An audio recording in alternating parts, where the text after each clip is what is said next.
99 भोजपुरी में आपका स्वागत है।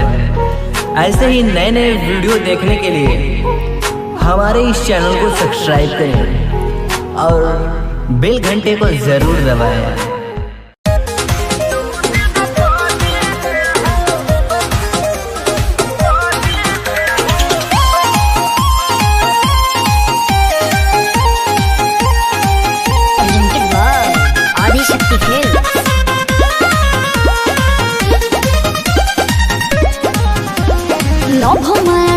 कैले निजा बिया हो तू हवा जादो जी हम साह हो ए जी बड़ा डर लागता।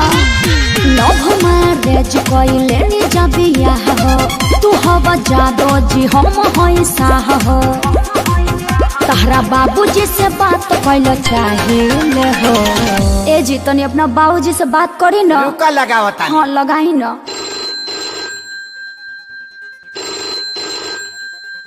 हो पप्पा हम बियाह कैले लियो। का बियाह कैले लिए हमरा ले बतैले।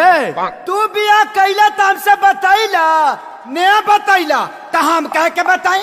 अरे बोकावा तो कुछ दहेजो मिल है रे। दहेज नहीं जे घंटा ली हा। आ ससुरा ए दैडी डरली नवत कनी मारे जदू दिन पागिले हो। जूता से पिटाई बे मुहा पावन मिली दगे जसा फसा पागिले हो।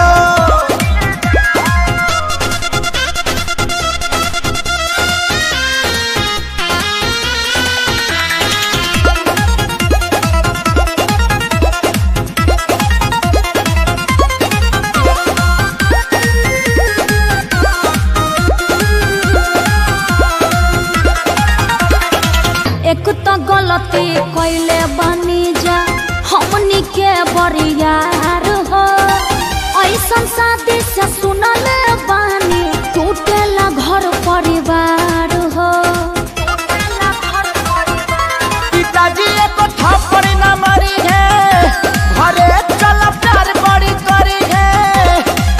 ओही जा होत का बापा ता कर सही ले हो। अरे एक बार और लगाई ना। रुका एक बार फिर लगाओ तानी।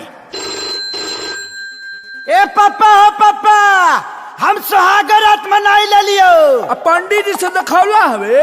अरे तो सुहाग रात में पलंग के जरूरत लगल है पंडित जी का थोड़ी लगल है। ए दैडी डरली नवत कनी मारे जदू दिन पागिले हो। पूजा छटवाई बे मुहा पावन मिली दगे जसा फसा पागिले हो।